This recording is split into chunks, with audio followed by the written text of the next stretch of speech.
வணக்கம். நான் டி. சத்யநாராயணன் பேசுறேன். அட்வொகேட். ஸோ இன்னைக்கு as a part of SP legal சொல்யூஷன்ஸோட ஒர்க் ஃபோர்ஸுக்கு we are taking a refresher session on DRT matters and SURFACE Act because most of the services SB Legal Solutions provides is based on DRT and SURFACE matters. So அது காரணத்தினால அவங்களோட sales டீமுக்கு அவங்களோட paralegal டீமுக்கு they wanted to take a refresher session. So இன்னைக்கு I think we have around ஒரு 30 பேர் இங்க இருக்காங்க என் முன்னாடி. ஒரு 2 பேர் ரிமோட்ல ஜாயின் பண்றாங்க over the call on web லிங்க்ல.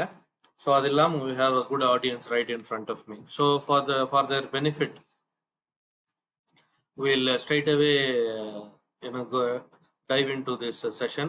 So the object of this session is not to go into the granular level of SURFACE Act and review the judgments in detail, but we are looking at a generic understanding of what SURFACE Act is and what DRT proceedings are, so that when they approach the borrowers or the bankers who are the potential customers for SB Legal Solutions, in other words potential clients, they would know what to tell them, they would know what to talk to them, they would have an idea of relatable vocabulary about the subject matter.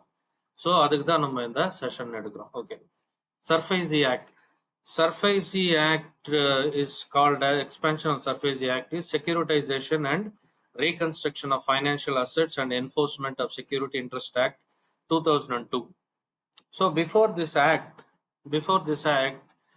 the lenders, meaning the banks in question, used to approach the civil courts for any recovery from the borrowers. So இப்போ ஒரு civil suit institute பண்ணி அதுக்கு recovery பண்றதுன்னா it's a very lengthy process, to be frank. So I mean practicing advocates would know about this. So ஒரு civil suit file பண்ணா எவ்வளவு நாள் ஆகுது, அதுக்கு வந்து ultimately to bring that suit to its conclusion எவ்வளவு நாள் ஆகுதுன்றது நம்மளுக்கு தெரியும். இன் சர்டன் மேட்டர்ஸ் சிவில் சூட்ல ஆர்டர் வந்துருச்சு, ஓஎஸ்ல ஆர்டர் வந்துருச்சுன்னா கூட again you would have to approach the civil court for execution proceedings. That's a different matter altogether. அது வந்து at time civil சூட்டுக்கு எடுத்துக்கிட்ட டைமை விட EP proceedings time எடுத்துக்கும். So just I mean a couple of days ago Supreme Court said that in Tamil Nadu High Court has to order all the subordinate courts to list out how many EP proceedings are pending before them. So on the EP proceedings எவ்வளோ இருக்கோ all of them should be concluded within the next 6 months அப்படின்னு சொல்லி supreme court order போட்டிருக்கு. அந்த மாதிரி conclude பண்ண முடியலன்னா அந்த presiding officers of those courts must be held in contempt order போட்டிருக்கு supreme court. Now let's get into the objectives of the SURFACE Act. So like I've said earlier, it is to assist the banks in recovering the debts in a faster manner. Hence the first objective is faster recovery of NPAs. In other words, NPAs are non-performing assets, non-performing accounts. Okay, so it enables the banks and financial institutions to seize and sell secured assets directly without the need for lengthy legal proceedings. So இப்போ இந்த மாதிரி secured அசெட்டா இல்லாம if there is a dispute between two private individuals na, you can't go and seize that person's asset individually and you can't sell it away. So you have to approach the civil court and get the remedy. But when it comes to the banks, when it comes to secured assets, you can very well do so. Straight away you can initiate the proceedings under the SURFACE Act. You can start doing it. So another objective, strengthening the banking system. It reduces the burden of bad loans on financial institutions and ensuring better financial health. நம்ம என்ன சொல்லியிருக்கோம் இதுக்கு முன்னாடி, இது வந்து it is to make sure that banks thrive and survive. So பேங்கோட bad debts ஏற என்ன ஆகும், it will take a hit on India economic hit ஆகும். Third objective, minimizing the court involvement allows lenders to bypass courts and for the enforcement of security interest. So again what we are doing here, கோர்ட்டுக்கு வந்து போக வேண்டிய அவசியம் கிடையாது. ஒரு பேங்கோ, ஒரு கடன் கொடுக்குற நிறுவனமோ, ஒரு நான் பேங்கிங் ஃபைனான்சியல் கம்பெனியோ, ஒரு ஈக்விட்டாஸோ, ஒரு LNT ஃபைனான்ஸோ, ஒரு மஹிந்திரா ஃபைனான்ஸோ, whatever, I'm just giving you the names. எல்லாமே they can be called as banking institutions. All of them give secured loans for based on secured assets. Okay, so இது என்ன சொல்லுது, இந்த இந்த இந்த கோர்ட்டோட இன்வால்வ்மெண்ட்டை கம்மி பண்றதுக்கு, கோர்ட்டோட பைபாஸ் பண்ணி போறதுக்கு தான் இந்த சர்ஃபேஸ் ஆக்ட் இருக்கு 2002. அப்புறம் encouraging responsible borrowing serves as a deterrent against loan defaults and financial mismanagement. So இது என்ன பண்ணுவோம், சும்மா இஷ்டத்துக்கு லோன் வாங்கி ஊதாரித்தனமா, அதாவது irresponsible borrowing இருக்குல்ல, அதை வந்து டிட்டரண்டா இது வந்து ஆக்ட் பண்ணுது. ஸோ இப்போ யாராவது உண்மையிலே பேங்க் கிட்ட லெண்டிங் வாங்கணும்னா, பணம் வாங்கணும் அப்படின்னாக்கா, they will think more then once. நம்மளுக்கு உண்மையிலே தேவைன்னாதான் பேங்க் கிட்ட வாங்கணும் அப்படின்னு அவங்க யோசிப்பாங்க. ஸோ இதெல்லாம் பண்ணுது. ஸோ கீ டேக்அவே என்ன, இதில் நம்ம கத்துக்க வேண்டிய பாடம் என்ன, it gives lender the power to recover debts efficiently. ஒரு துரிதமாக பெண்டிங் இருக்கிற காசு, பெண்டிங் இருக்கிற லோனை கலெக்ட் பண்றோம். அது போல என்னதான் அவங்களுக்கு துரிதமா பண்ணாலும் the banks are still accountable, or the creditors are still accountable to follow certain legal procedures and safeguards. அது ஃபாலோ பண்ணாம பண்ணக்கூடாது. ஸோ அது என்னன்றதை நம்ம பார்ப்போம். So key provisions of surface Act. So Surface ஆக்ட்னா என்ன, அது வந்து நீங்க அப்புறம் ஃபுல்லா பேரக்ட படிச்சு தெரிஞ்சுக்கணும். இல்லை நீங்க படிச்சுட்டு ஏதாவது டவுட் கேட்டால் நம்ம சொல்லுவோம். சர்ஃபேஸ் ஆக்ட்னா it provides a step by step procedure for banks or NBFCs. இப்போதான் சொன்னேன், பேங்க்னாலும் ஒண்ணுதான், நான் பேங்கிங் ஃபைனான்சியல் கார்பரேஷன்னாலும் ஒண்ணுதான், நான் பேங்கிங் ஃபைனான்சியல் கம்பெனி என்பிஎஃப்சி எல்லாமே ஒண்ணுதான். It is to help them to recover secured debts. Secured டெட்ஸ்னா என்ன, முந்தானி நம்ம பேசணும், கீ லோன் அக்ரிமெண்ட்ல கீ டேர்ம்ஸ்ல பேசணும். செக்யூர்ட் லோன்னா என்ன, அடமானம், you pledge something, the loan is secured. Unsecured லோன்னா என்னது, personal loan, it is given, எல்லாமே அன்செக்யூர்ட் தான், it is given based on your credit worthiness. But when it comes to secured loan, you will pledge something as your collateral. Housing loan போட்டீங்கன்னா வீடு அடமானம் வைப்பீங்க. They will have their the lending the lending company or bank will have a charge over your property. So if you do not pay your installments, they will attach or they will initiate the proceedings under surfacing. Okay.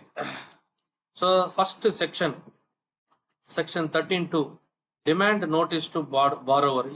இந்த key provisions தெரிஞ்சா, இந்த இருக்கிற key ப்ரொவிஷன்ஸுக்கு என்னென்ன defences நம்மளுக்கு தெரிஞ்சாலே, எப்படி என்னென்ன defences தெரிஞ்சாலே you will be able to handle this in detail. Okay, first section 13(2), demand notice to the borrower. So என்ன நடக்குது, if a borrower defaults on a secured loan, ஒருத்தர் கடன் வாங்கினாலும் கடன் வாங்கிட்டா அப்படி 1 லட்சத்துக்கு இல்ல அதுக்கு மேல வந்து பெண்டிங் அமௌண்ட் இருக்கு. இப்ப ஃபார் எக்ஸாம்பிள் என் ஹோம் லோனுக்கு 3 இன்ஸ்டால்மெண்ட் நான் கட்டல, ஆனா இந்த 3 இன்ஸ்டால்மெண்ட் லெஸ் தேன் 1 லேக் தான் இருக்கு. ஆனா எனக்கு மெசேஜ் வந்துட்டே இருக்கு, ஸ்டில் எந்த டிக்ளேர் பண்ணல என்பிஏன்ட்டு, பிகாஸ் இந்த 1 லேக்கோட கம்மியா இருக்கு. இப்ப 4வது வாட்டி நான் இப்ப அது கட்டாம விட்டுட்டேன்னா என்ன என்பிஏ டிக்ளேர் பண்றோம், வீட்டுக்கு வந்து ஸ்டிக்கர்லாம் ஒட்டிடுவான், அதெல்லாம் பண்ணிடுவான். ஓகேங்களா? So if a borrower defaults on a secured loan 1 lakh or above and the account is classified as NPA, meaning non-performing asset, the lender issues demand notice under section 32. Okay, so the notice will specify the amount due and gives borrower 60 days to repay or object. So என்ன சொல்லலாம், 13(2)ல வந்து section 13(2)ல demand notice அனுப்புவார். இதுதான் முதல் step, முதல் அடி. யாரு, landing கம்பெனிக்கு, லெண்டிங் லெண்டருக்கு வந்து பேங்க்ஸுக்கு, லெண்டிங் இன்ஸ்டிடியூஷனுக்கு முதல் அடி எடுத்து வைக்கிறது. அக்கார்டிங் டு நோட்டீஸ் வர்றது எப்படி வரும், notice under section 32 of surface act தான் நோட்டீஸே வரும். என்னன்னு வரும், பே த மணி, நீ வந்து இவ்வளவு பெண்டிங் இருக்கு, வித் இன்ட்ரெஸ்ட் 10 லட்சம் வருது, 20 லட்சம் வருது, 30 லட்சம் வருது அப்படின்னு இன்ட்ரெஸ்ட் வருது. அப்படி வித் இன்ட்ரெஸ்ட் வரும்போது நம்மளுக்கு அவன் சொல்லுவான், இந்த காசை வந்து 60 days டைம், இந்த செக்ஷன் என்ன சொல்லுது, 60 நாள் டைம் கொடுக்குது. யாருக்கு, பாரோவருக்கு 60 நாள் டைம் கொடுத்து 60 நாளுக்குள்ள நீ கட்டணும் காசை. கட்டலைன்னா வந்து he will go to the next stage. ஆனா இன் ரியாலிட்டி நிறைய கேசஸ்ல வந்து 60 நாள் தான் கொடுப்பான், ஆனா 10 வருஷமாலாம் பெண்டிங்ல இருக்கு சர்ஃபேஸ் ப்ரொசீடிங்ஸ். பட் ஆக்ட் என்ன சொல்லுது 60 நாள் டைம் கொடுக்குது, 2 மாசம் டைம் கொடுக்குது. ஸோ நம்ம என்ன சொல்ல முடியாதுன்னா, வேற ஏதோ ஒரு இடத்துல வந்து இவன் வந்து இந்த பேங்க் அந்த பர்டிகுலர் கிளைண்ட்டுக்கு வந்து 10 வருஷம் டைம் கொடுத்துருக்கான், எனக்கு மட்டும் 2 மாசம் தான் டைம் கொடுத்துருக்கான் அப்படின்னு போய் ரிலீஃப் கேட்க முடியாது. இது எப்படின்னாக்கா, நான் மட்டுமா போறேன் ஹெல்மெட் இல்லாம, என்ன மட்டும் புடிச்சிட்டான் போலீஸ், இன்னொருத்தான் அங்க போறான் ஹெல்மெட் போடாம, அவனும் போய் பிடி சொல்ற மாதிரி இருக்கு. அப்படி நம்ம சொல்ல முடியாது. நீ ஹெல்மெட் போட்டு பிடிக்கலன்னா உன்னதான் பிடிப்பான். அடுத்தவன் போடாம போறான் அவனை போய் பிடினா அது நம்மளுக்கு ரைட்ஸ் கிடையாது. அது போலதான் இது. ஸோ borrower-க்கு என்ன இதுல என்ன ரைட்ஸ் இருக்குன்னு பாத்தீங்கன்னா, the borrower can raise objections in writing, but the lender has full discretion to reject them. borrower வந்து அப்ஜெக்ஷன் ரைஸ் பண்ணலாம். இதுல இந்த கணக்கு எப்படி வருது எனக்கு சொல்லு, நோட்டீஸ்ல ரிப்ளை பண்ணலாம், இல்ல நேர்ல போய் பேசலாம், என்ன வேணாலும் பண்ணலாம். பட் ஆனா most of the time borrowers வந்து they will approach an advocate, the advocate will respond to them. இல்ல 2 months கொடுத்தாகணும் ப்ரொசீஜர். அவன் கொடுக்கலன்னா நம்மளுக்கு இதெல்லாம் procedural violation. when we approach the DRT, all these can be cited as procedural violation. So ப்ரொசீஜரை வந்து violate பண்ணி பண்ணக்கூடாது ப்ரொசீடிங்ஸ் பேங்க். ஸோ இப்போ இந்த 60 days இது பண்ணனும்னா அதெல்லாம் NPA-வா கிளாசிஃபை ஆயிடும். NPA-வா கிளாசிஃபை பண்ணாதான் நோட்டீஸே வரும். எப்படி அது NPA ஃபர்ஸ்ட் கிளாசிஃபை ஆகும்? அதான் 3 இன்ஸ்டால்மெண்ட் கட்டல, அது 1 lakh or above சொன்னேன். டிஃபால்ட் வந்து 1 lakh or above 3 installments. 3 installment நான் சொல்றேன். ஜெனரலி 1 lakh or above வந்துச்சுனாலே NPA. இல்ல சார், ஒரு நியூ டைம் அப்படிலாம் இல்ல, 1 லட்சம் கட்டலன்னா NPA தான். அதான் சார், EMI எத்தனை EMI அக்கவுண்ட் கிடையாதா? 1 lakh amount 1 lakh amount pending இருந்தா இட்ஸ் an NPA. சிம்பிள். ஒரு டியூ கூட இல்லன்னு சொல்றேன். ஆமா, 1 lakh வந்து 1 lakh தாண்டிச்சுனா NPA தான். டியூ இல்லனா கூட 4 மாசம் பெண்டிங்மா 1 lakh பெரிய பெரிய அமௌண்ட் எடுப்பாங்க. கரெக்ட். ஜஸ்ட் ஒரு டியூ மிஸ் ஆனா கூட NPA ஆகும். See, somewhere in the RBI rules it says 3 EMIs, but it's okay, அதை நம்ம விட்டு இக்னோர் பண்ணிடுவோம். 1 lakh or above NPA அப்படி எடுத்துக்கணும். ஸோ இந்த மாதிரி மேட்டர்ஸ்ல வந்து being a people from sales team, what will you say to your potential clients? What will you tell them? சரி, நம்ம clients வந்து bank-ஆ borrower? ரெண்டு பேருமே நம்ம clients தான். ரெண்டு பேருமே they are clients for legal solution, SB legal solutions. They are clients. Just procedure வந்து follow பண்ணிட்டாங்க. Okay, banks என்ன பண்ணலாம்? If banks are your clients அப்படினாக்கா what will you tell them? So you can assist them in drafting and reviewing demand notices and ensure legal compliance and reduce procedural errors that may lead to delays. இதெல்லாம் நீங்க பேங்க்குக்கு சொல்லலாம்.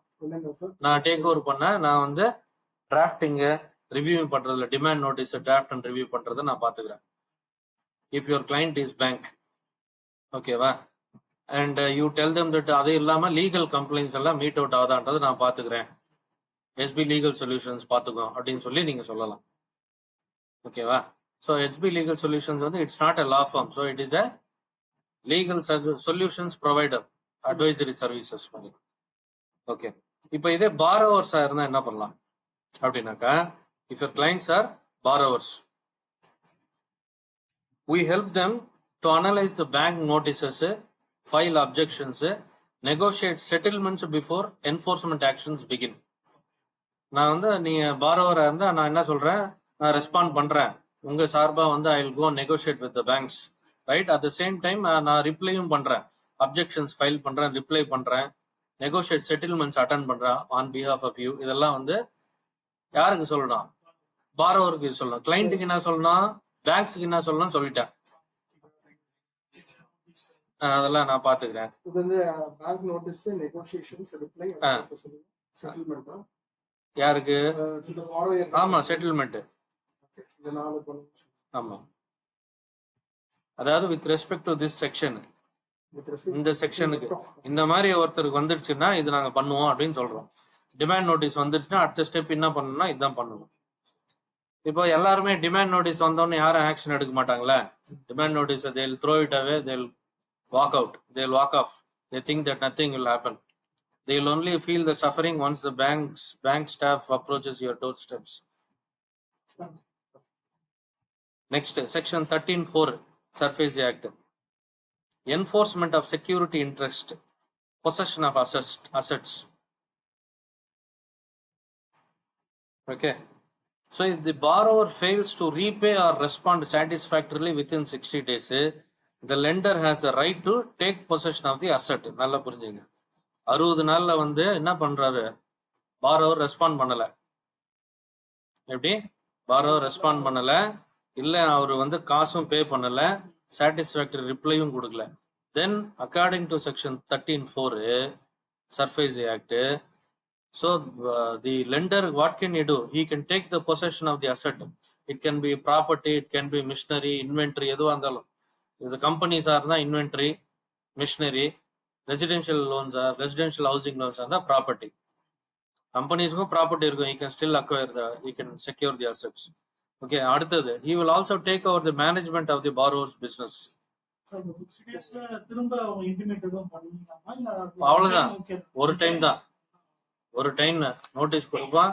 60 daysல either you respond, your response must be satisfactory. borrower கொடுக்குற response satisfactory இல்லைன்னா I don't have to listen.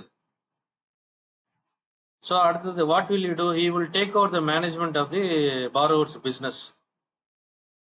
Okay, he will appoint a receiver to collect loan payments from the borrower's customer.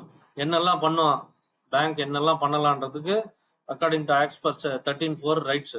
Appoint a receiver. ரிசீவர்னா ஒன்றும் கிடையாது. ஐ mean like ரிசீவர்னா, இப்போ வந்து ஒரு borrower இருக்காரு, business பாரோவருக்கு வந்து கம்பெனி இப்போ சேல்ஸ் எல்லாம் பண்ணி காசு வரும். அந்த காசு வந்து பாரோவர் வாங்க மாட்டாரு, ஸ்ட்ரைட்டா ரிசீவர் வாங்கிட்டாரு. பேங்க் அப்பாயின்மெண்ட் ரிசீவர் வாங்கிட்டா அகைன்ஸ்ட் இஸ் லோன் அந்த வாங்குற மணி செட் ஆயிடும், செட் ஆஃப் பண்ணிடுவாங்க. அதுக்கெல்லாம் ரைட்ஸ் இருக்கு. He will appoint the receiver. இப்போ லோனுக்கு தான் அப்படியே இல்லை, பேங்க்ல வேற ஏதாவது கடைக்கெல்லாம் போய் பார்க்கும்போது பேங்க் ஸ்டாஃப் ஒருத்தர் வருவார், சாயந்தரம் வந்து என்ன கலெக்ஷன் ஆச்சோ அதை வாங்கி இந்த மாதிரி. இல்ல அது வேற, அது வேற. சரி, ஒன்ஸ் NPA டிக்ளேர் பண்ண பிறகு, when at the time of during taking the possession of your business, காசு கலெக்ட் பண்ணல. What is the purpose of taking over your business? காசு செக்யூர் பண்றது தான். அப்ப காசு செக்யூர் பண்ணனா ஃபர்ஸ்ட் மேனேஜ்மெண்ட் அஃபேர்ஸ்க்குள்ள பேங்க் ஒரு ஆள் அப்பாயிண்ட் பண்ணும். நிறைய பேருக்கு அந்த மாதிரி பண்ணுவாங்க. ஜெட் ஏர்வேஸ் பண்ணாங்க, கிங்ஃபிஷர், இதுக்கெல்லாம் விஜய் மல்லையா மேட்டர்லாம் பண்ணாங்க. பேங்கோட சிண்டிகேட்டை ஒரு போர்டு அப்பாயிண்ட் பண்ணி, போர்ட் ஆஃப் டைரக்டர்ஸ்ல பேங்க்ஸ் ஒரு 4 இருப்பாங்க. They will run the administration. அது பண்ணிக்குவாங்க. ஆமா, அஃப்கோர்ஸ் அவங்க பே பண்ணல, யாருக்கும் அவனுக்கு காசு கொடுக்கணும்ல. So appoint a receiver to collect the money, and banks typically physically seize assets or appoint a secured creditor to manage them. So normally banks என்ன பண்ணுவாங்க, அதான் என்ன சொல்றாரு பாருங்க. ஒன்னு பிசிக்கலா ஒரு மிஷினரியோ இன்வென்டரியோ ப்ராடக்ட் ஏதோ ஒன்று சீஸ் பண்ணிடுவாங்க. அப்படி இல்லைன்னா ஒரு செக்யூர்டு கிரெடிட்டரை வந்து என்ன பண்ணுவாங்க, அப்பாயிண்ட் பண்ணுவாங்க மேனேஜ் பண்றதுக்கு. இந்த செக்யூர்டு கிரெடிட்டர் வந்து மெனி அட் டைம்ஸ் ஒரு இண்டிவிஜுவலா இருக்கலாம், சம்டைம்ஸ் அசட் ரீகன்ஸ்ட்ரக்ஷன் கம்பெனிஸ்னு ஒன்று இருக்கும். ARCs கேள்விப்பட்டிருக்கீங்களா? ரிலையன்ஸ் இருக்கு, நிறைய இருக்கு. அது அவங்க அந்த கடன் வந்து அவங்களுக்கு ஒரு அசெட் மாதிரி. இப்போ நான் வந்து 10 லட்சம் கடன் கொடுத்துருக்கேன், கிரெடிட் கார்டு மூலியமாவோ இல்ல ஹவுசிங் லோன் மூலியமோ 10 லட்சம் கடன் கொடுத்துருக்கேன். அந்த கடனை நான் வித்துடலாம் இன்னொருத்தனுக்கு. அப்போ எனக்கு 10 லட்சம் வரணும்னா நான் அதை நெகோசியேட் பண்ணி 5 லட்சத்துக்கோ 8 லட்சத்துக்கோ கூட வித்துருவேன், எனக்கு வந்த வரைக்கும் லாபம். அதை எவன் வாங்கினானோ அதை ஃபுல் அமௌண்ட் அவன் வசூல் பண்ணிக்கணும். அவன் வாங்கின அமௌண்ட்டோட அதிகமா வசூல் பண்றது அவனுக்கு லாபம். புரிஞ்சிச்சா? அதுதான் அசட் ரீகன்ஸ்ட்ரக்ஷன் கம்பெனிஸ். அது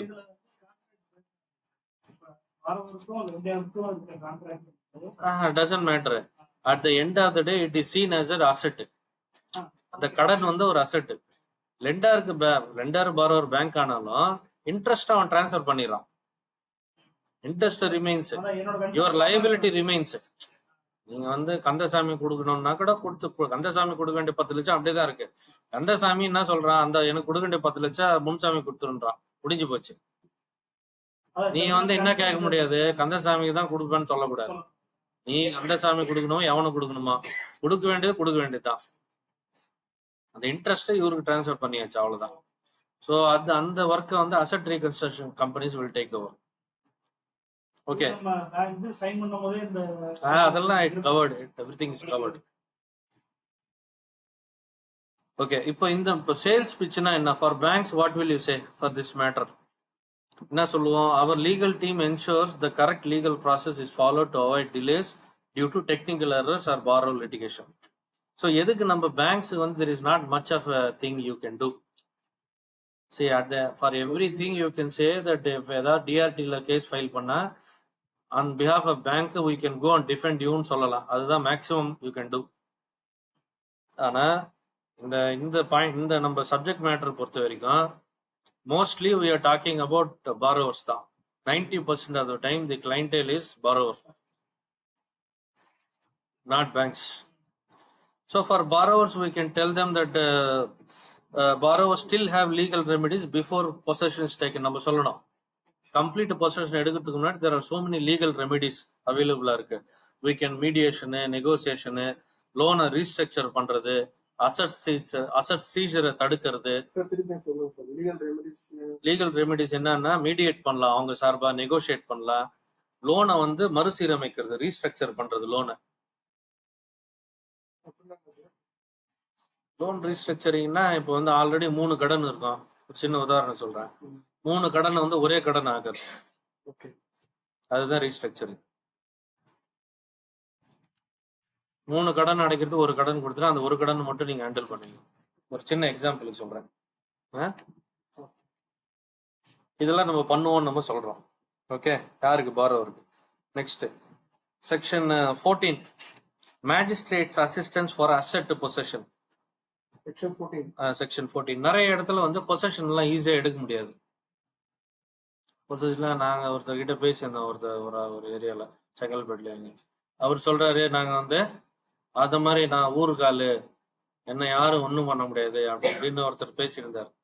அவருக்கு பாவம் ஒன்னும் அவரை காப்பாற்ற முடியாது நம்ம. அது வந்து அதி புத்திசாலித்தனம். அது அதாவது வந்து அதான் சொல்லுவாங்க, ஒன்னும் இருந்தா நல்லவனா இருக்கணும், ரொம்ப நல்லவனா இருக்காது. அதே போல புத்திசாலி கூட பழகணும், அதி புத்திசாலி கூட பழகக்கூடாது. யார் டைலாக்னா ரஜினி டைலாக். அது போல அவர் ஒரு அதி புத்திசாலி. அவர் என்ன யாரும் ஒன்னும் பண்ண முடியாது அப்படின்னாரு. சரி, தயவு செஞ்சு போனை விடான்ட்டாங்க. ஓகேவா? இப்ப இந்த மாதிரி மேட்டர்ல ரெசிஸ்ட் பண்றது, பொசஷன் எடுக்கிறதுல பிரச்சனைகள் வருதுன்னா என்ன பண்ணலாம்? பாரோவர் யார்? லெண்டர் என்ன பண்ணலாம்? You can approach the magistrate court. Magistrate கோர்ட்னா சிட்டிலனா சிஎம்எம், டிஸ்ட்ரிக்ட்ஸ்னா டிஸ்ட்ரிக்ட் மேஜிஸ்ட்ரேட். எதுக்கு? For assistance in possession.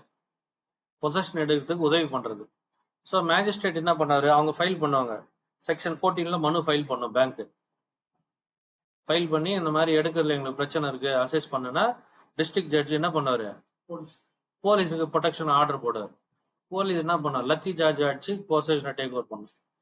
அப்போ நான் இன்னும் சொல்ல முடியாது, நான் லோக்கல் ஆளு அந்த ஆள்லாம் சொல்ல முடியாது. யார் யாரு கிட்ட sir? District judge. District judge. ஜுடிஷ் ஜேஎம் கிடையாது. சிட்டி மெட்ரோபாலிட்டன் ஏரியா இருந்தா சீஃப் மெட்ரோபாலிட்டன் மேஜிஸ்ட்ரேட், மப்சல் இருந்தா டிஸ்ட்ரிக்ட் மேஜிஸ்ட்ரேட், அதாவது டிஸ்ட்ரிக்ட் ஜட்ஜ். ஓகே, இதுல நெக்ஸ்ட் மேட்டர் என்னன்னா, magistrate has to pass an order within 30 days. 30 நாளுக்குள்ள முடிச்சிடணும். அந்த மாதிரி ஒரு பேங்க் போச்சுன்னா 30 நாள் முடிக்கணும்ன்றது rule. So most of the times in favor of the resistance, I mean against the resistance.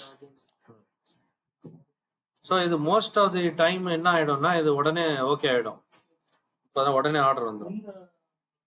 வந்து கோர்ட் இது பண்ற டைத்துல நம்ம அப்போதைக்கு அப்ப நம்மளோட ஒன்னும் இல்ல ப்ரொசீஜர் இதெல்லாம் ஃபாலோ பண்ணோம். பேங்க்ஸ் வந்து அடியால கூட்டு வந்து மிரட்ட முடியாதுல்ல, they have to go by law. So அதனால என்ன பண்ணுது, to give the effect to the law, they are approaching the court. Into court in turn will ask the police to give protection. So இப்ப நம்ம if you are pitching to banks அப்படின்னாக்கா என்ன ஆகும்? We can tell them that you can tell them that we will assist you in preparing the petitions to magistrate and ensure compliance with the legal formalities. இதெல்லாம் சொல்லலாம்.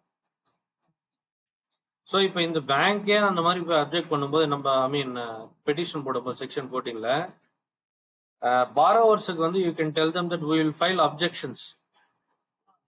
அந்த மேட்டர்ல objections கவுண்டர்லாம் நாங்கள் போடுறோம்னு சொல்லி you can tell the borrowers. Sir objections நம்ம உங்க மெஜிஸ்ட்ரேட் கோர்ட்ல பெட்டிஷன் போடணும், அதுக்கு நம்ம அப்ஜெக்ஷன் கொடுக்கலாம். அப்ப நமக்கு அது இன்டிமேஷன் கொடுக்கணும் சார். அதுக்குமே பார்வர்ட் டெக்னிக்கலி கொடுக்கணும்னு அவசியம் இல்லை. பட் ஆனா most of the time court will advise கொடுங்கன்னு சொல்லி அட்வைஸ் பண்ணும். இப்ப நம்மளுக்கு வந்து without they letting us know நம்மளுக்கு தெரிய வந்துருச்சுன்னா அதுக்கு தான் வந்து கேவியட் ஃபைல் பண்ணணும்.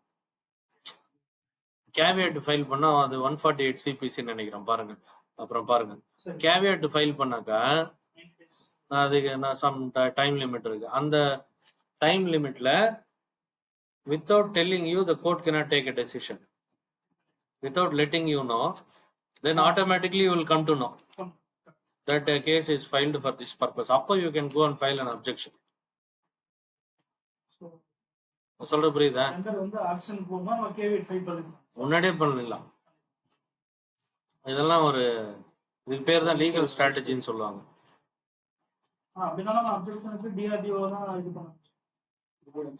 அப்புறம் அது கடைசியில இப்ப நம்ம பொசஷன் அப்ஜெக்ஷன் பண்றோம்.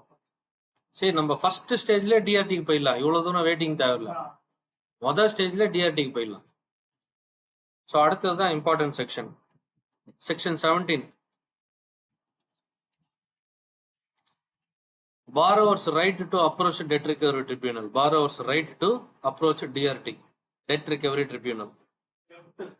Debt. B silent எப்பவுமே டெட்ல, DBT இல்ல, B silent, debt recovery. So borrowers can approach the debt recovery tribunal under section 17. Okay. So இதுல என்ன சொல்றாங்க, possession notice வந்து 45 daysல you have to file a notice. அதுக்கு தான் நான் சொன்னேன் 30 நாள். இப்போ எப்பயோ சொன்ன ஞாபகம் இருக்கா? 30 நாள் இருக்கணும் டைம், வந்து 30 நாள் டைம் இருக்கு. ஒரு ஆக்ஷன் நோட்டீஸோ ஒரு இந்த நோட்டீஸோ கொடுத்து 45 டேஸ்ல நம்ம ஃபைல் பண்ணணும். ஸோ அட்லீஸ்ட் நம்மளுக்கு 30 நாளோ டைம் எடுக்கணும். நாளா நீங்க ஆக்ஷன்னா இன்னைக்கு வந்து சொன்னா முடியாது. தெரிய வரல, நோட்டீஸா வந்துருது. என்ன இன்னைக்கு ஒரு டிமாண்ட் நோட்டீஸ் இன்னைக்கு வருதுன்னா 60 நாள் டைம் இருக்கு. தெரியாதா உங்களுக்கு? நோட்டீஸ் தான் கை கொடுத்து வாங்குறீங்களா? 60 நாள் தூங்கிட்டு வந்து 65வது நாள் வந்து அட்வொகேட் கிட்ட வரக்கூடாது. புரியுதா? 45 days notice. 45 daysக்குள்ள ஃபைல் பண்ணிரணும். Of course 45 daysல ஃபைல் பண்ணலனா you need to explain why is the delay and explain. So for borrowers இப்போ இதுதான் முக்கியமான சப்ஜெக்ட். ஆக்சுவலி இதுதான் டெப்ட்க்கு பண்ண வேண்டியது நம்ம அப்ஜெக்ஷன் தான் சார். அது என்ன பண்ணணும்? borrowers வந்து டெப்ட்க்கு நான் தான் சொல்றேன், borrowers வந்து we have a right to approach a debt recovery tribunal. It is as simple as a civil court. ஆனா it only deals with SARFAESI Act. எப்படி சிவில் கோர்ட்னு ஜென்ரலா இல்லாம SARFAESI Actக்குன்னு தனியா கோர்ட், அந்த மேட்டர்ஸ் மட்டும் தான் ஹேண்டில் பண்ண அந்த court. So it has an equal status of on par with civil court. Civil court, sessions court இருக்கிற ஸ்டேட்டஸ். ஸோ டிஆர்டினா என்னது? ஒரு local first level civil court. DRATனா என்னது? அப்பலேட் ட்ரிபியூனல், ஒரு செஷன் கோர்ட். அப்படி நம்மளே மென்டலா அதை கம்பேர் பண்ணிக்கணும். இப்போ DRATல பிரச்சனை இருக்குன்னா நம்ம ஹைகோர்ட்டுக்கு போவோம். பிரச்சனை இருக்குன்றதான் அப்ரோச்சே. நம்ம இப்போ வந்து பேங்கே cannot be the judge இல்ல, பேங்க் தான் உனக்கு குடைச்சல் கொடுக்குறவன். பேங்க் கிட்ட போய் மனு கொடுத்தா அவன் எப்படி நம்மளுக்கு சாதகமா சொல்லுவான்? That is the reason we go to debt recovery tribunal. அவன் ஏன் நடுநிலையான ஆளு DRTன்றது. புரியுதா நான் சொல்றது? So debt recovery tribunal is an impartial body, impartial judicial body.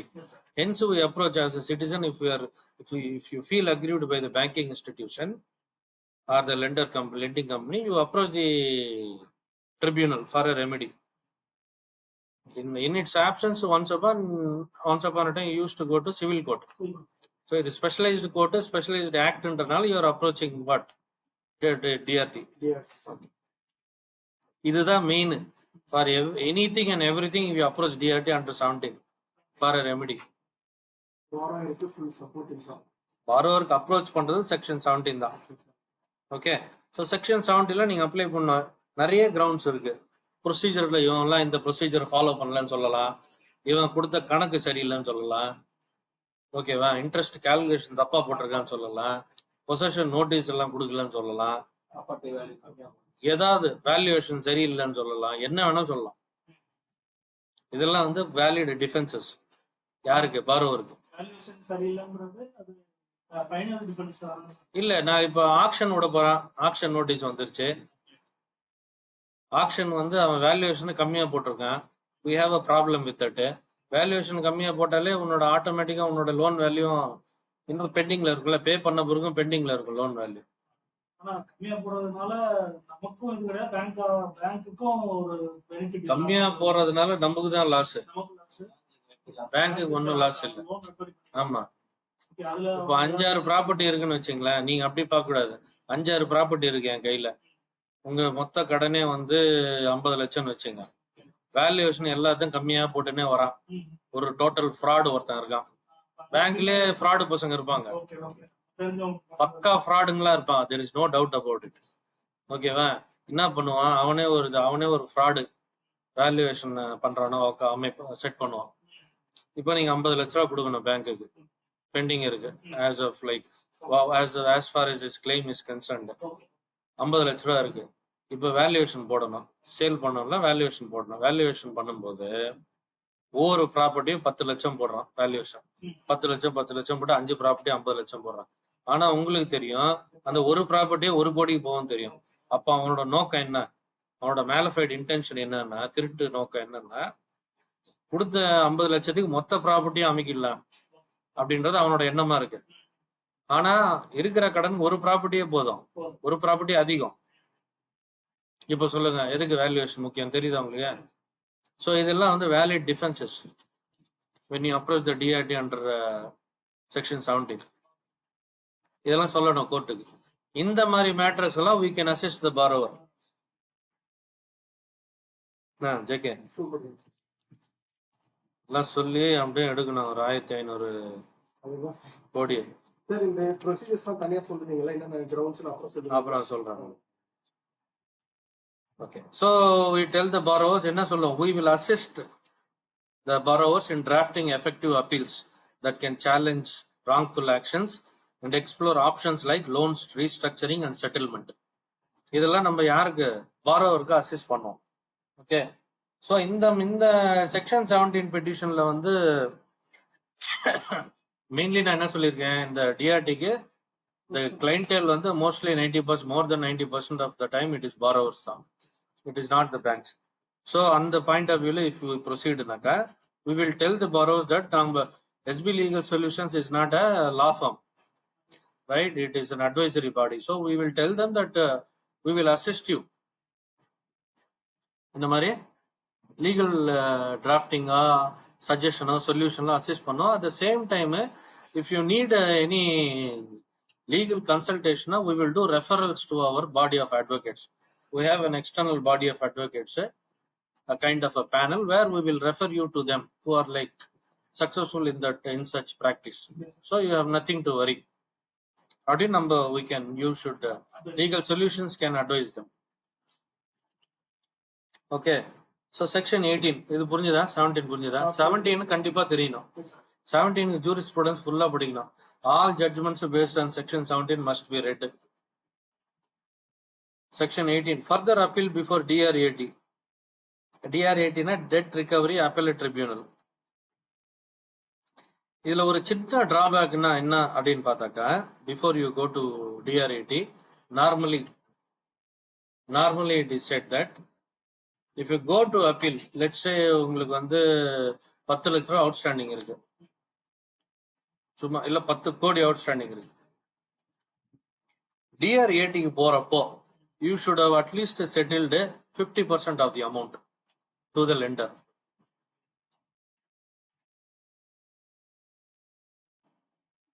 சொல்ற புரியுதா?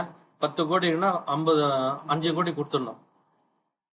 கொடுத்துட்ட மாதிரி ப்ரூஃப் காட்டினாதான் நம்ம DRATக்கு வந்து நம்ம போக முடியும்.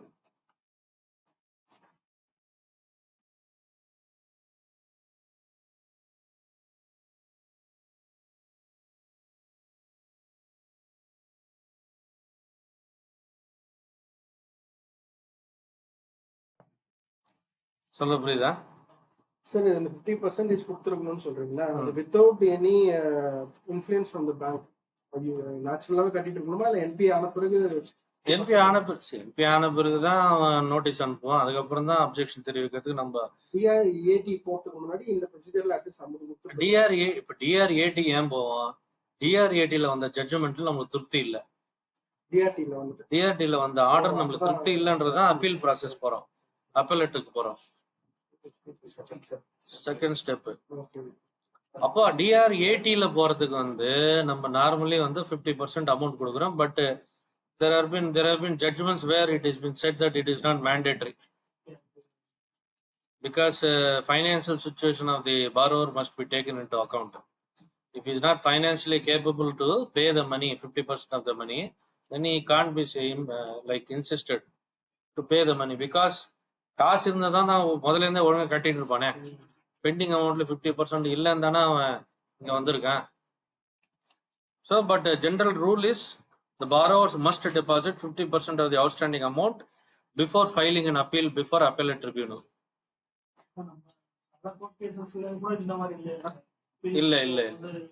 இல்ல இப்ப நம்ம செக் பவுன்ஸ் எல்லாம் இருக்கு, 20% கொடுக்கணும்ல, அந்த மாதிரி ரூல் இருக்கு. பட் ஆனா அந்த ரூல் வந்து இஸ் நாட் மேண்டேட்டரி. நம்ம நிறைய கேஸ்ல அந்த மாதிரி நம்ம வேவர் வாங்கிருக்கோம். அது அப்போ அந்த டிஸ்கிரிப்ஷன் ஆஃப் ஜட்ஜ். ஆமா ஆமா ஆஃப் கோர்ஸ். ப்ரூஃப் கொடுக்கலாம். நம்ம இன்கம் டேக்ஸ் ரிட்டர்ன்ஸ் காட்டலாம், பிசினஸ் டர்ன் ஓவர் காட்டலாம், பேங்க் ஸ்டேட்மெண்ட்ஸ் காட்டலாம், என்னாலும் காட்டலாம். So for borrowers we tell them that we analyze legal options for appeal and seek waivers or alternate so waivers இப்பதான் நான் சொன்னேன், we can seek waiver.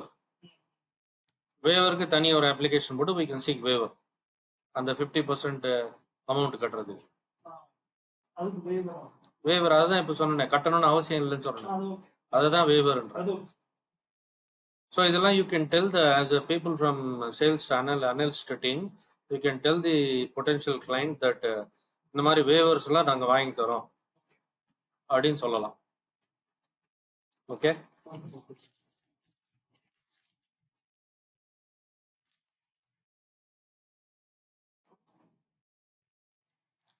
So சர்ஃபேஸில் வந்து ரூல்ஸ் எல்லாம் இருக்கு. ஃபார் எக்ஸாம்பிள் இந்த ரூல் 8 ரிலவெண்ட் இது எழுதிங்க. ரூல் 8 ரூல் 8ல என்னன்னா, இப்போ if borrower fails to comply within 60 days the lender can take a symbolic or physical possession of the secured property. Okay. 60 நாளுக்குள்ள டிமாண்ட் நோட்டீஸ் அந்த 13(4) நோட்டீஸ்க்கு ரெஸ்பான்ஸ் பண்ணல அப்படின்னாக்கா சிம்பாலிக் பொசஷன்னா என்னது?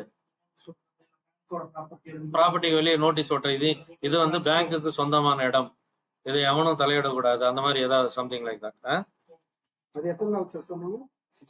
60 days. அப்புறம் பேப்பர்ல பப்ளிகேஷன் கொடுக்கலாம்.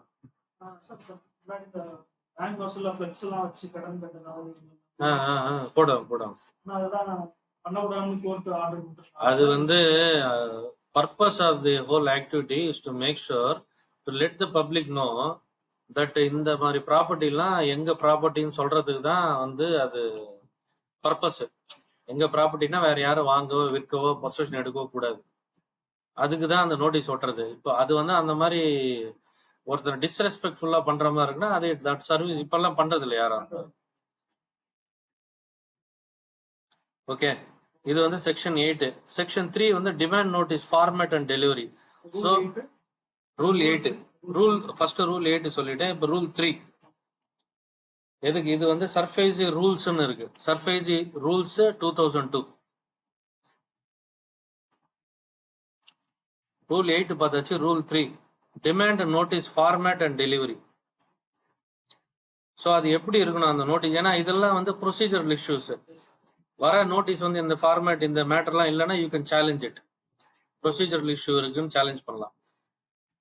இப்போ எப்படி எவனையாவது ஒருத்தனை போலீஸ் அரெஸ்ட் பண்ண டிகே பாஸ் கைட்லைன்ஸ் ஃபாலோ பண்ணல அப்படின்னு சொல்லி யூ கேன் சீக் பெயிலோ, ஏன்னா ப்ரொசீஜரல் வயலேஷன்.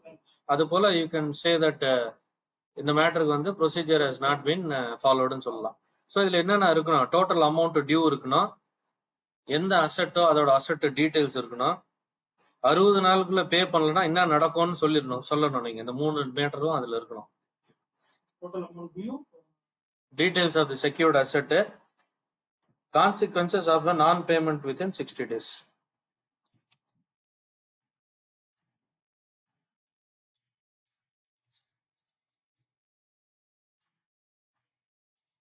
அடுத்தது ரூல் 9. இதை நம்ம கேட்க முடியாது சார், கான்சிக்வன்ஸ் நீங்க சொல்லவே இல்லை அப்படிங்கிறத அவன் நம்ம சொல்லுவோம், அதுல எல்லாத்துலயும் சொல்லியிருப்பாங்க. நீங்க ரெஸ்பாண்ட் பண்ணலன்னா பேங்க் வில் சொல்லிடுவாங்க. ஆக்ஷன் தி ப்ராப்பர்ட்டின்னு ஒரு வார்த்தை போட்டுருவாங்க, அது கண்டிப்பா போட்டிருப்பாங்க. அடுத்தது rule 9. So auction process rule 9 ரொம்ப important. After taking the possession, symbolic or physical possession என்ன பண்ணணும் அப்படின்னாக்கா சேல் பண்ணணும். சேல் பண்ணாதானே அந்த பேங்கோட பெண்டிங் அமௌண்ட் வரும். So the lender can auction the asset for recovery of the dues. Pending கடனை வர வைக்கிறதுக்கு விற்கலாம் ப்ராப்பர்ட்டியை. So the auction must be publicly advertised and reserve price must be set based on fair valuation. So இங்கே தான் வந்தோம், இதுக்கு முன்னாடி நான் சொன்னேன். அந்த ஆக்ஷன் ப்ரைஸ் எப்படி செட் பண்ணோம்? Fair valuation. உங்க இஷ்டத்துக்கு ஒரு வேல்யூவேஷன் போட்டு பண்ணக்கூடாது. ஃபேர்ன்ற வார்த்தை என்னது? அதுக்கு தான். If it is an unfair valuation அப்படின்னா still it is a ground for you to go to DRT. DRT போலாம், DRTல இப்போ ஸ்டே வாங்கலாம், DRAT போலாம், DRATல ஒரு ரிசல்ட் பிடிக்கலன்னா ஹைகோர்ட்டுக்கு போலாம், ஹைகோர்ட்ல இல்லைன்னா சுப்ரீம் கோர்ட்டுக்கு போகலாம். ஸ்டே வாங்கிக்கலாம், ப்ரொசீடிங்ஸ் ஸ்டே வாங்கிக்கலாம். பொசஷனும் நம்ம கிட்டே இருக்கும், அவங்க பொசஷனை சேலஞ்ச் பண்ணி தான் நம்ம போறோம். சரி, அதுதான் நம்ம எப்படி வேணாலும் பண்ணலாம். நம்ம எந்த ஸ்டேஜ்ல கோர்ட் போறோம்ன்றது முக்கியம். டிமாண்ட் நோட்டீஸ் வந்தோடனே டிஆர்டிக்கு போயிட்டா பொசஷன் நம்ம கையில தான் இருக்கும். பொசஷன் நோட்டீஸ் வந்த பிறகு நம்ம போனோம்னா அவன் பிசிக்கல் பொசஷன் எடுத்துட்டானோ இல்ல சிம்பாலிக் பொசஷன் எடுத்துட்டானாக்கா நம்ம கையில இருக்காது பொசஷன். ஆக்ஷனுக்கு முன்னாடியே வந்துட்டீங்கன்னா வேற ஆக்ஷன் பண்ணி இன்னொருத்தனுக்கு வித்துட்டான்னா அதுக்கு ஒரு ப்ரொசீஜர். ஆக மொத்தம் எல்லாத்துக்குமே நம்ம போலாம். பொசஷன் நம்ம கிட்ட இருக்குமா இருக்காதான்றதுக்கு நம்ம எந்த ஸ்டேஜ்ல கோர்ட் அப்ரோச் பண்றோன்றத பொறுத்து இருக்கு. சார், இந்த ஃபேர் வேல்யூவேஷன் சொன்னீங்கல்ல, for example market value, guideline value இருக்கு. ஃபேர் வேல்யூஷன் வந்து கைட்லைன் வேல்யூ கிடையாது, மார்க்கெட் வேல்யூ தான் ஃபேர் வேல்யூஷன். ஸோ அது வந்து அண்டர் ரேட்ல வந்து கவர்மெண்ட்லாம் பண்ணிருப்பாங்க ரெஜிஸ்டர் ஆஃபீஸ்ல. அஃப்கோர்ஸ். ஸோ மார்க்கெட் வேல்யூன்றதை யாரு டிசைட் பண்ணுவோம்? அதுதான் ஒரு இண்டிபெண்டன்ட் வேல்யூவேஷன். நம்மளே ஒரு ஆளை செட் பண்ணி வேல்யூவேஷன் கொடுக்கலாம். பேங்க் இந்த மாதிரி ஆயிருக்கு மார்க்கெட் வேல்யூ சொல்லலாம் அப்படின்னு சொல்லிட்டு இதே ஒரு கிரவுண்ட் ஷாட் நம்ம எடுத்துட்டு போறோம். ஆமா, அஃப்கோர்ஸ். சி, இப்போ நீங்க ஒரு ப்ராப்பர்ட்டி சார்ஜ்ல இருக்கு, நீங்க 10 லட்ச ரூபா பெண்டிங் இருக்கு, ஆனா ப்ராப்பர்ட்டி 50 லட்ச ரூபாய்க்கு போகுதுன்னா 10 லட்ச ரூபா தான் அவுட்ஸ்டாண்டிங், மீதி 40 லட்ச ரூபா அவன் கொடுக்கணும். அவன் கொடுக்கறதுக்கு நம்மளே சேல் அவனுக்கா சேல் பண்ணிடலாம். 40 லட்சத்தை பேங்க் நம்ம கொடுத்துடலாம். அந்த மாதிரி சேல் பண்ண விடுவாங்க. சரியா? விடுவாங்க. அததான் நான் சொல்றேன், நம்ம எந்த ஸ்டேஜ்ல போறோம்ன்றத பொறுத்து சொல்றேன். டிமாண்ட் நோட்டீஸ் வந்த உடனே போயிடணும் நம்ம. அதனால 99% ஆஃப் பீப்புள் போக மாட்டாங்க. உட்காந்து பேங்க் கூட வாக்குவாதம் தான் பண்ணிட்டு இருப்பாங்க தவிர லீகல் மெஷர்ஸுக்கு வர மாட்டாங்க. சார், எனக்கு தெரிஞ்சு பேங்கே அதுதான் ஆசைப்பட்டு அவங்க பிரெயின் வாஷ் பண்ணி வாக்குவாதம் பண்ணி வைக்கிறாங்க. Maybe possible, yes. டைம் ஆயிட்டவன டைம் ஆயிடுச்சு சொல்லிட்டு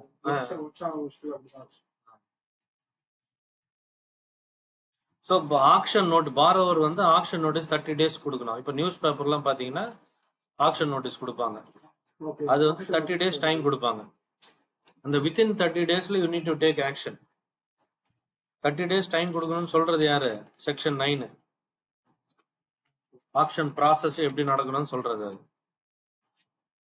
ஸோ நம்ம பாரோவர்ஸுக்கு என்ன சொல்லலாம்? If you are talking to potential client as borrower பேசுறீங்கன்னா you can tell them that you can seek injunctions or negotiate settlements again.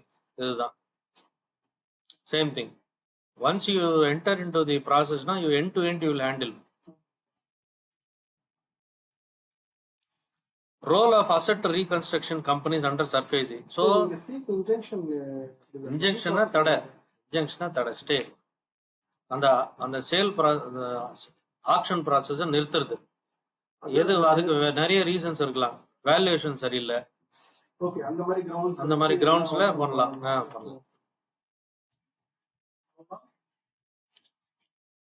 Role of asset reconstruction companies, ARCs. இது அடுத்த டாபிக்கா sir? அதான் அடுத்த heading, sub heading. So ARCs எந்த மாதிரி இங்கே play பண்ணோன்னு பார்த்தா, இப்போ நான் ஏஆர்சிஸ் என்ன பண்ணோம், பேட் லோன்ஸை வாங்கிட்டோம் காசு கொடுத்து. வாராக்கடனா ஏன்னா அது வாராக்கடன் இட்ஸ் அன் அசெட், அது ஒரு சொத்து மாதிரி. அது வந்து வாங்கிட்டு அவங்க ஏஆர்சிஸ் வந்து வாங்குவாங்க. இப்போ நான் சம்மந்த இது பெண்டிங் இருக்கு. இப்போ ஹெச்டிஎஃப்சியில் நீங்கள் ஒரு கிரெடிட் கார்டு கொடுக்கணும்னா 50,000 ரூபாய், இப்போ 5 லட்சம் பெண்டிங் இருக்குன்னா அந்த கடன் பேட் லோனா என்ன ஒருத்தனுக்கு வித்துருவான். ரிலையன்ஸோ ஆக்சிஸ் ரீட்டைல் ரீஸ்ட்ரக்சரிங் ஏதோ ஒன்று வித்துருவான். அவங்க they will collect that your pending credit card இருக்கு, யூ ஹேவ் டு பேன்னு அவங்க வந்து நம்ம கிட்ட கேட்பாங்க. அவங்களுக்கும் டிஆர்டி தான். அவங்களுக்கும் டிஆர்டி தான். சரி, செக்யூர்ட் அசெட்டா இருந்தா அசெட் ரீகன்ஸ்ட்ரக்ஷன் கம்பெனியும் அவங்க ப்ராப்பர்ட்டியை எடுத்துக்குவோம், ப்ரொசஸ் பண்ணுவோம். சரி, பேங்க் இதெல்லாம் தலைவலி. பேட் லோன்ஸை ரிகவரி பண்றது பேங்க்குக்கு தலைவலி. அதனால இன்னொருத்தனுக்கு வித்துட்டு அவன் தலையில கட்டிட்டு இவன் ஒதுங்கிடுவான். ஓரளவுக்காவது ரெக்கவரி ஆயிட்டா பேலன்ஸ் பேட் டெட்ல எழுதிட்டு போயிடுவான். அப்ப அசெட் ஏஆர்சி என்ன பண்ணும், கொடுத்துக்கு வாங்கின அசெட்டுக்கு கடன் கலெக்ட் பண்ணல, வசூல் பண்ணல. 50,000 ரூபாய் கடனை வந்து இவன் 20,000 ரூபாய் கொடுத்து வாங்கியிருப்பான். அப்ப அட்லீஸ்ட் அவன் 25,000 வாங்கினதானே எனக்கு 5,000 ரூபாய் லாபம் ஏஆர்சிக்கு. சார் இந்த மாதிரி அந்த வாரையர் யாருக்குமே வித்துட்டு போகலாமா? என் கடனை நீங்க இது பண்ணிட்டு இல்ல சார் கேக்குறேன். சொத்தை தான் வைக்க முடியும், கடனை எப்படி வைக்க முடியும்? இல்ல சார், இப்ப ஃபார் எக்ஸாம்பிள் ஒரு ப்ராடக்ட் இருக்கு சார், இந்த மாதிரி கேட்டிருக்காங்க சார். இல்ல சார், ஒரு ப்ராடக்ட் இருக்கு, ஒரு போன் வச்சிருக்கான்னு வச்சுங்களேன், நான் என்னால கட்ட முடியல, அந்த கடனை நீ எடுத்துக்கணும், நீ கட்டிக்கோன்னு போனை கொடுத்துறாங்க சார். சரி, குடுக்கலாம், அப்படி குடுக்கலாம். அதான் அந்த மாதிரி எதுனா அதுக்குதான் செல்லரை கூட்டின்னு வர்றது நம்ம. செல்லர் அது எதுக்கு நீங்க அதை அவனே பண்ணிட்டு போயிடுவானே, பேங்க் கிட்டே குடுத்துட்டா அவனே கண்டிக்குவானா, அவனே கட்டிக்குவானே. இல்ல சார், இப்ப நம்ம கிட்ட ஒரு கேஸ் வந்துச்சு, எப்படின்னா அவன் வீடு கட்டிட்டான். நான் என்ன கேக்குறேன்னா, நல்ல காதுல வந்து நான் வந்து ஒருத்தனுக்கு கடன் கொடுக்கணும். என்கிட்ட ஒரு பொருள் இருக்கு, அந்த பொருள் உங்ககிட்ட குடுத்துடுறேன், நீ வந்து கடன் கட்டிருன்னு சொல்றதுக்கும், பேங்க் வந்து உன் பொருள் வந்து எந்துதான், நான் ஒரு ஆக்ஷன் விட்டு அந்த பொருளை வித்துட்டு வர்ற காசுல நீ உன் கடன் நான் எடுத்துக்கிறேன், இந்த ரெண்டுத்துக்கு என்ன difference? Correct sir, almost same தான். ஆனா இந்த ஃபர்ஸ்ட் கேஸ்ல அமௌண்ட் இவன் ஃபிக்ஸ் பண்ணலாம்ல சார், இந்த அளவுக்கு பேங்கை விட கொஞ்சம் அதிகமா கிடைச்சதுன்னா பரவாயில்லன்னு தள்ளி ஏங்க, அது எப்பவுமே உங்களுக்கு ரைட் இருக்குங்க. அதான் சார், அதான் கடனை குடுத்துட முடியுமா, கடனை டிரான்ஸ்ஃபர் பண்ற முடியுமா பண்ணலாம் தான். அது நீங்க முதல்ல இருந்தே பண்ணலாமே. அது எதுக்கு பொசஷன் எடுத்த உடனே தான் பண்ணுமா? முதல்லயே பண்ணலாமே. அத லாஜிக் புரியுதா இல்லையா? மேட்டர் ஆஃப் காமன் சென்ஸ் தான். அவனே சாவ போற கேள்விக்கு என்ன பண்ண போறீங்க? அது செத்துருவான் இன்னும் 2 நாள் விட்டா. சாவ போறவன வந்து கொலை பண்ணலாமான்ற மாதிரி தான் இருக்குது நீங்க சொல்றது. லாஜிக் புரிஞ்சுதா? 2 நாள் சும்மா விட்டா அது செத்துரும். அது போல நீங்க சும்மா உங்க மொபைல் உங்க சொத்து இருக்குன்னா அவனே வித்து அவன் காசு எடுத்துக்குவான். கடைசி நேரத்துல போயிட்டு நான் வந்து இல்ல, நான் ஒரு ஆளை கூட்டின்னு வரேன், என் கடனை இன்னொருத்தனை கொடுத்துடுறேன் அப்படின்னா என்ன? அதுதான் சார் கேட்டேன். இப்போ பேங்க் வந்து ஒரு 1 லட்சம் ரூபாய்க்கு வாங்குறதுன்னா இவன் 1.5 லட்சத்துக்கு ரெடியா இருக்கிறான். அந்த இதுதான் வந்து வேல்யூவேஷன்ல சரியாயிடுது. அந்த கொஸ்டின் தான் வேல்யூவேஷன், வேர் வேல்யூவேஷன்ல ஆன்சர் பண்ணிடுது. 5 லட்சம் ரூபாய் ப்ராப்பர்ட்டி 1 லட்சம் ரூபாய் வேல்யூவேஷன் போட்டு பேஸ் பிரைஸ் செட் பண்ணி. கரெக்ட் சார், அதெல்லாம் ஓகே. இப்போ இஎம்ஐ மாதிரி இருந்துச்சுன்னா கேக்குறேன். இஎம்ஐ ஸ்டேஜ்லாம் தாண்டி போயாச்சு. இஎம்ஐ எல்லாம் தாண்டி வந்துட்டீங்க, ஆப்ஷன் ஸ்டேஜுக்கு வந்தாச்சு. இஎம்ஐ என்ன கட்ட போறீங்கன்னா, இடத்தையே வைக்க போறோம்னா இஎம்ஐ டிஸ்கஷன் இல்லையாங்க. புரியுதா இல்லையா? புரியுது. இஎம்ஐ கட்டலன்னுதான் டிமாண்ட் நோட்டீஸ் கொடுத்தான். டிமாண்ட் நோட்டீஸுக்கு ரெஸ்பாண்ட் பண்ணலதான் பொசஷன் எடுத்தான். பொசஷனுக்கு பிரச்சனை பண்றதுதான் சிஎம் டிஸ்ட்ரிக்ட் கோர்ட்டுக்கு போனா, போய் பொசஷன் எடுத்தாச்சு. பொசஷன் எடுத்த பிறகு ஆக்ஷன் நோட்டீஸ் விடுறான். இவ்வளவு நாள தூங்கிட்டு இப்போ வந்து நான் ஒரு ஆளை கூட்டின்னு வரேன்னா என்ன அர்த்தம்? வாராயிரம் ஃபர்ஸ்ட்லயே ரியாக்ட் பண்ணணும். ஆமா, நோட்டீஸ் வந்த உடனே ரியாக்ட் பண்ணணும். அப்படி இல்லைன்னா அட்லீஸ்ட் ஆக்ஷன் நோட்டீஸ் வந்த உடனே கூட ரியாக்ட் பண்ணணும். 30 நாள் டைம் இருக்கு. அந்த 30 நாள்ல யூ கேன் அப்ரோச் டிஆர்டி.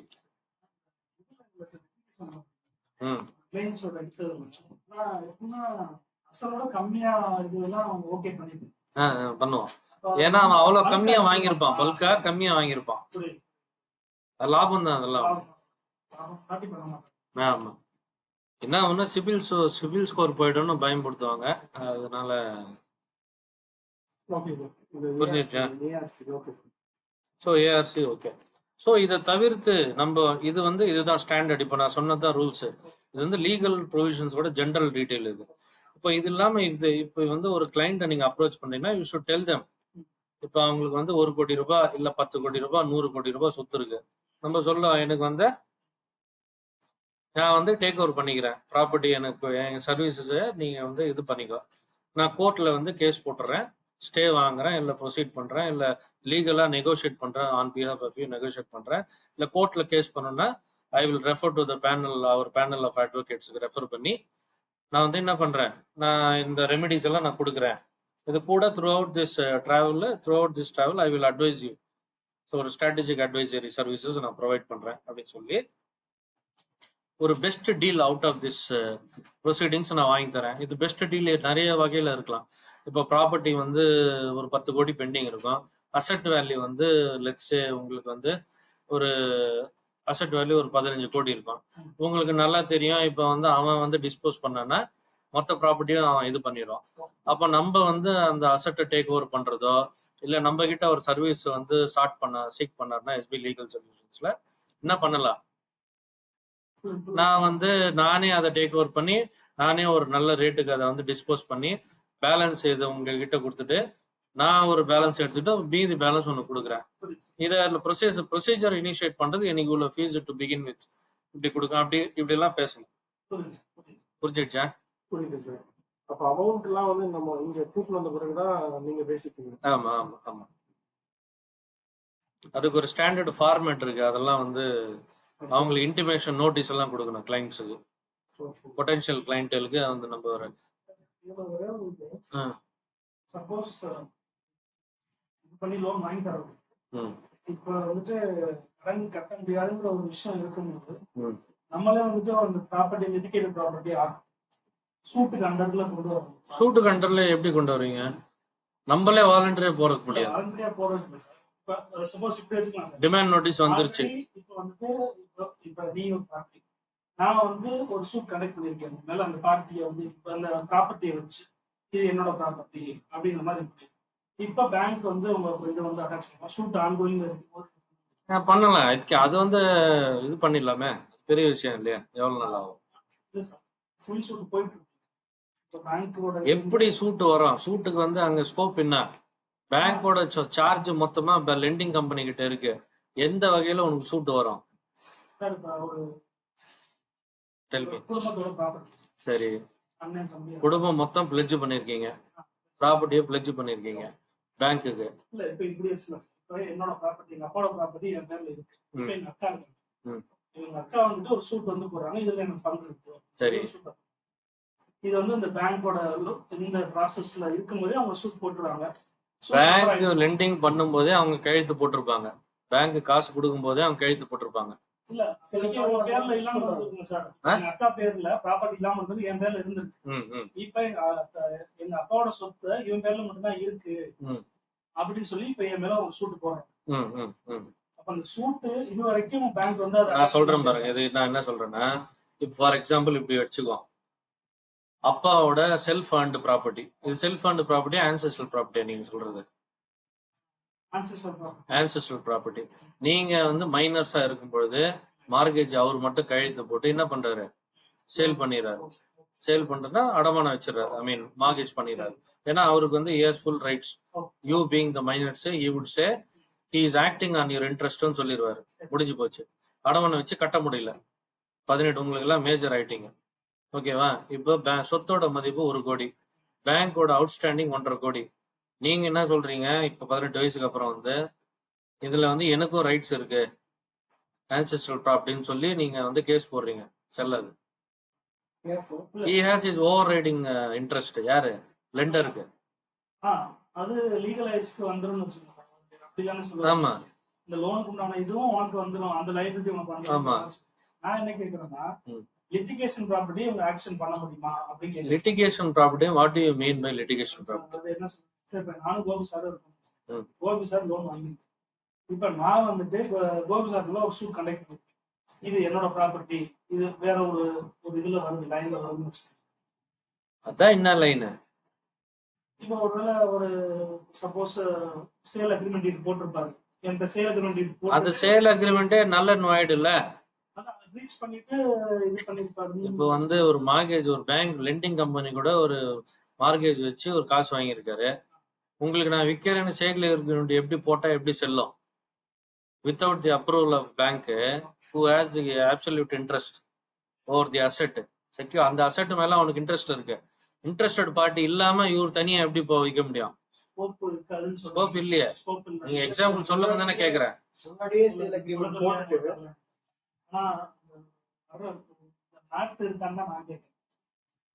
சரி, நான் என்ன சொல்றேன், 99% ஆஃப் தி டைம் கிடையாது. It's not there. It's plain and simple. அப்படி சேல் அக்ரிமெண்ட் போட்டிருந்தாக்கா, அப்படி சேல் அக்ரிமெண்ட் போட்டு இருந்தாக்கா,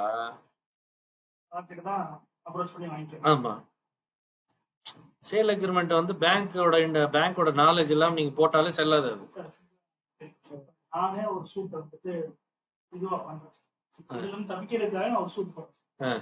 பேங்கோட ஆக்சிடென்ட் தப்பிக்கிறதுக்காக நான் ஒரு சூட் என்னன்ட்டு இந்த மாதிரி ஆல்ரெடி இந்த ப்ராப்பர்ட்டி வந்து எனக்கு அவருக்கு ஒரு இது இருக்கு, இந்த ப்ராப்பர்ட்டி வச்சு ஏதோ கொடுத்துட்டாரு, இல்ல விற்கிறதுக்கு அக்ரிமெண்ட் போட்டுக்காரு வச்சுட்டாருன்னு சொல்லிட்டு நான் போட்டேன். அப்ப அந்த ஆக்சிடென்ட் தப்பிக்கிறதுக்காக நான் போட்டா, இந்த ஆக்சிடென்ட் தப்பிக்கிறதுக்காக இந்த சூட் கண்டக்ட் பண்ற வரைக்கும் ஆக்சிடென்ட் பண்ணக்கூடாது அப்படின்னு பண்ண முடியுமா? பண்ணலாம். இட் கேனாட் கோ இன்டிஃபினிட்டா போக முடியாதுல்ல. There has to be a timeline. நான் என்ன சொல்றேன், அப்படி போய் பண்ண வேண்டிய அவசியமே இல்லையே. நார்மல் ப்ராசஸ ஃபாலோ பண்ணாலே போதுமே. அது எதுக்கு? அது DRT, DRAT, high court, supreme court. DRT, DRAT, high court, supreme court 4 stage travel பண்ணா போதும். அது எதுக்கு அப்படியே வர வேண்டிய அவசியம்? சார் யூசுவலா எவ்வளவு டைம் சார் எடுக்கும்? Depends, again depends. இழுக்கணும்னு சொல்றது நம்ம அந்த மாதிரி நம்ம நோக்கம் கிடையாது. நார்மல் நடக்கிற கேசஸ் எல்லாம் 10 வருஷம்லாம் கூட போயிருக்கு.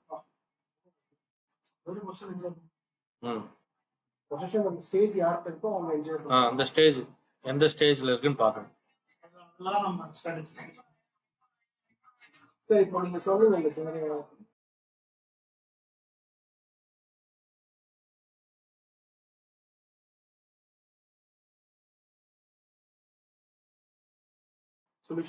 இல்ல அது மட்டும் நம்ம என்ன சொல்றோம், ஒவ்வொரு பாரோவருக்கு ஒவ்வொரு இஷ்யூ இருக்கும். ஒரு பாரோவருக்கு ஒரு சில பாரோவருக்கு சொல்ற கேளுங்க, அதான் வரேன். ஒரு சில பாரோவருக்கு சொத்து போக கூடாதுன்னு நினைப்பான், ஒரு சில பாரோவருக்கு அமௌண்ட் இன்னும் வரணும்னு நினைப்பான். அது மாதிரிலாம் இருக்கு. அல்டிமேட்டா இந்த 2 தான். ஒண்ணு சொத்து போக கூடாது, இல்ல அமௌண்ட் அதிகம் வரணும். இந்த 2 தான். வேற எதுவும் 3வது ஆப்ஷன் மொத்தமா போயிடும். இதுதான் 4வது ஆப்ஷன். வித்தும் இன்னும் கொஞ்சம் நீ கூட எக்ஸ்ட்ராவா கொடுக்கணும். இந்த கடைசி 2 ஆப்ஷன் யாரும் போக மாட்டாங்க. ஒண்ணு அதிக ரேட்டு கொடுக்கணும், இல்ல சொத்து அப்படியே இருக்கணும். அப்ப நம்ம என்ன பண்ணலாம், அது நம்ம ஆஸ் அட்வைசரி சர்வீசஸ் அவங்க என்ன பண்ணுவாங்கன்னா, நீங்க வேற ஒரு பாரோவர் இவங்கள ஐடென்டிஃபை பண்ணுவாங்க. ஐடென்டிஃபை பண்ணி அந்த பாரோவருக்கு இன்ட்ரெஸ்ட் டிரான்ஸ்ஃபர் பண்ணிடுவாங்க. நீங்க சொன்னீங்க பாருங்க, நீங்க வந்து கடனை டிரான்ஸ்ஃபர் பண்றேன்னு, அது கிடையாது. லோன் ரீஸ்ட்ரக்சரிங்ல இதுதான் பார்ட். இந்த ரீஸ்ட்ரக்சரிங்க்கு நம்ம SP legal solutions will advice. நம்ம கிட்ட நிறைய பாரோவர்ஸ் கிளைண்ட்ஸ் லெண்டிங் கிளைண்ட்ஸ்லாம் இருக்கும் அப்படின்னு சொல்லிட்டு அப்படி அந்த மாதிரி யாராவது வந்தாங்கன்னா, நிறைய அந்த மாதிரி நிறைய பேர் இருக்காங்க. கொஞ்சம் காசு கொடுத்துட்டு தே வில் டேக் ஓவர். பொசஷனே அவங்க கிட்ட கொடுத்துடலாம். இப்போ ஏதாவது ஒரு பிசினஸ் என்டிட்டி அந்த மாதிரி ஏதாவது இருக்குன்னா பொசஷனே அவங்க கிட்ட கொடுத்துட்டா அவங்க அதுல வர ரெவென்யூவை அவங்க இன்ட்ரெஸ்டா எடுத்துக்குவாங்க.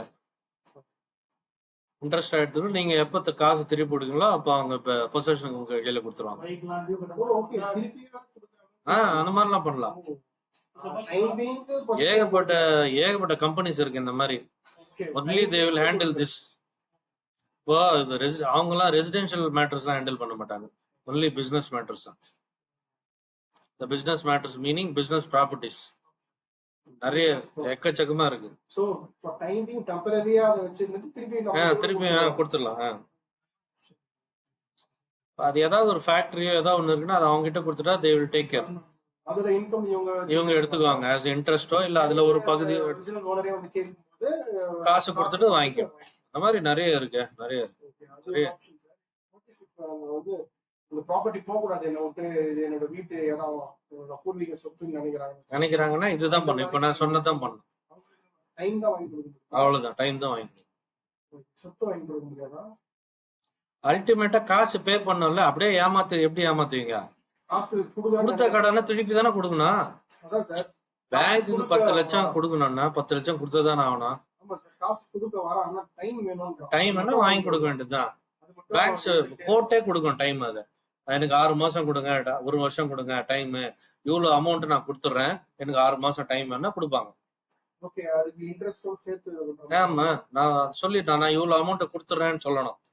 ஓகே, நான் ஒரு 1/3 கொடுக்குறேன், ஒரு 50% கொடுக்குறேன், மீதி பேலன்ஸுக்கு எனக்கு ஒரு 1 இயர் டைம் வேணும், 1.5 வருஷம் டைம் வேணும், அப்படி டைம் வாங்கிக்கணும். அதுக்கு வந்து நெகோஷியேட் அந்த டைம்ல பேசிக்கணும். இல்லைன்னா கோர்ட்லயே அந்த ஸ்டாண்டர்ட் சொன்னாலே court will grant you the time. Okay, அதுக்கு என்ன ஸ்பெசிஃபிக்கான ஃபார்மேட் இருக்கா சார்? ஃபார் எக்ஸாம்பிள் செட்டில்மெண்ட் எப்படி போகணும், இல்ல இன்ட்ரெஸ்ட்? ஃபார்மேட் எல்லாம் கிடையாது, காமன் சென்ஸ் தான். அந்த டைம்ல செட்டில்மெண்ட் மாதிரினா அந்த டைம்ல அந்த ஸ்டேஜ் நீங்க அங்க அப்புறம் பேசிக்கலாம். முதல்ல ஆள் வரட்டும், அது அப்புறம் எல்லாமே த்ரூ வேர்ட்ஸே கத்துக்க முடியாதுல்ல. ஃபர்ஸ்ட் ஆள் வரட்டும், அப்புறம் அது. ஓகே, புரிஞ்சுதா? Any doubts? செக்ஷன் 17 நல்லா தெரியணும், தரோவா 17ஓட ஜூரிஸ்ப்ரூடன்ஸ் தெரியணும். only then you can like jurisprudence is nothing but the decisions taken by the courts in various cases. அதுதான் jurisprudence, the evolution of jurisprudence. அப்ப இந்த ஜட்ஜ்மென்ட்ஸ்ல அதெல்லாம் படிக்கணுமே. எவ்வளவு ஜட்ஜ்மெண்ட் நான் கொடுத்தேன் உங்களுக்கு, படிக்கலையா? எங்கே வந்தது அந்த இதெல்லாம் எடுங்க, வச்சோம்னா.